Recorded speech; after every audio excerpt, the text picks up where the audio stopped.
Sempre que eu posso, reforço para vocês sobre a importância da escrita. A partir dela, é possível aperfeiçoar sua interpretação de textos, elaborar boas respostas e redigir boas dissertações.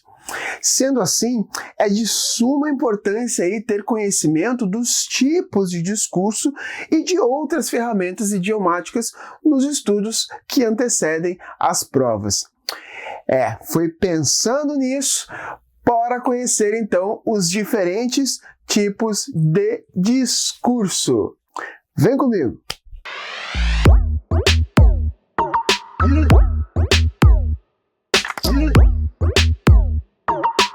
Fala pessoal, professor Thiago Charme para mais uma aula de interpretação de texto.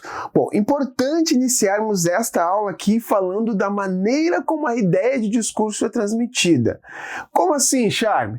Bom, se a mensagem é transmitida a partir de um olhar mais impessoal e objetivo e todos os que são mencionados aparecem como citação e recurso argumentativo, há características de um discurso dissertativo.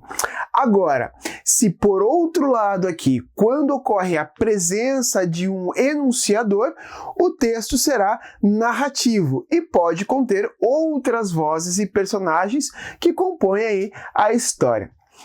A partir disso, do texto narrativo, é que tiramos os tipos de discurso.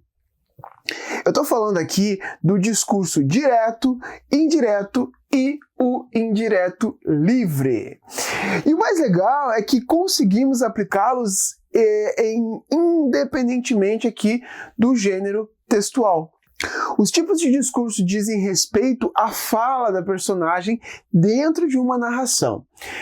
Então aqui, quando um narrador ele apresenta a fala da personagem pela própria personagem, teremos um discurso direto.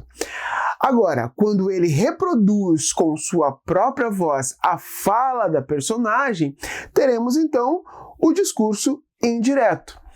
Mas se ele apresentar o pensamento da personagem no meio da narração, teremos aqui o discurso indireto livre. E como nós vamos perceber isso?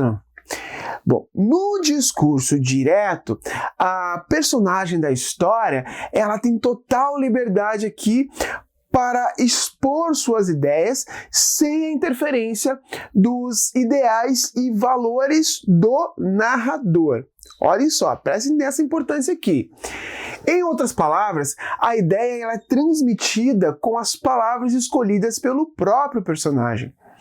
Nesse caso, percebemos a fidelidade e liberdade oportunizadas aqui aos protagonistas e coadjuvantes para que se expressassem na história. Dessa forma, suas falas elas não são uma projeção das opiniões do narrador. Esse tipo de discurso ele é marcado por alguns elementos básicos aqui. Os verbos de dizer, também chamados verbos de sende ou ainda de verbos elocutivo, eles nada mais são do que palavras usadas em um diálogo, introduzindo, ou em outros casos, eles podem vir depois da fala das personagens. Entre eles, nós podemos utilizar afirmar, falar, contar, dizer, declarar, perguntar, indagar e por aí vai. Além disso, gente, no discurso direto, são comuns sinais gráficos como travessões ou as aspas que marcam a fala do personagem. Veja então, vamos ver aí um exemplo de um discurso direto. Vejam só. Ferdinando disse, : travessão. Vocês estão julgando este rapaz sem saber da história toda. Agora vejam só. Abre aspas. Vocês estão julgando este rapaz sem saber da história toda. Fecha aspas, vírgula, disse Ferdinando. Repare que o mesmo trecho pode ser representado utilizando aspas ou travessão. e que a mudança de um para o outro tem fins meramente estilísticos aqui, não alterando absolutamente nada o sentido do que é dito ou contado. Perceba também que o verbo elocutivo, né, o verbo de locução ali, está destacado no trecho, seguido de 2 pontos, no primeiro caso aí, como vocês estão vendo. No discurso indireto, a fala da personagem, por meio do narrador, aparece em uma oração aqui subordinada substantiva, geralmente objetiva direta ou subjetiva. Diferentemente aqui do caso anterior, a expressão ela é prejudicada, porque aqui há interferência do enunciador na construção da ideia. Um dos pontos importantes dessa intervenção aqui é a perda das marcas típicas da fala da veracidade e da veracidade também. Para introduzir o discurso indireto, muitas vezes o narrador ele acaba alterando, né, ele altera os tempos verbais, alterando também o recorte total da cena. Vamos ver então a transposição aí, então, da frase anterior, né, no discurso direto para agora o indireto. Ferdinando disse-lhes que estavam julgando o rapaz sem saber da história toda. Então notem que a escolha das frases e o encadeamento das ideias permite que o narrador construa uma interpretação sobre a situação retratada, de forma que influencia na captação da mensagem transmitida. Isso vai acontecer. É importante considerar também que a escolha do tipo de narração e discurso fica a cargo do autor, mesmo que aí que tenha suas diferenças com o discurso direto. Cada texto, cada história, cada obra possui uma necessidade única aí para esse quesito.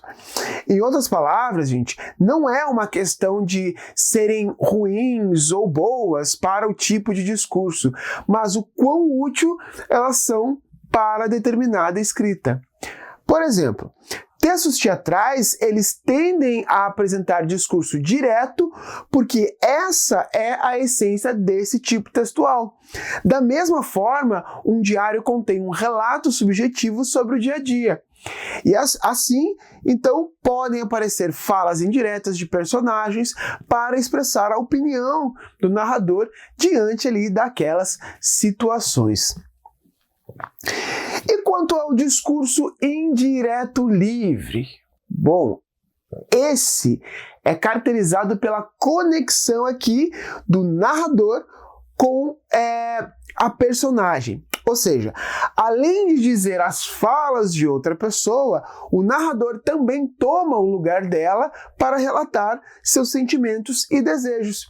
Faz isso simultaneamente à sua própria narrativa. No discurso indireto livre, há uma fusão dos tipos de discurso, direto e indireto, não havendo aqui marcas que mostrem a mudança dele.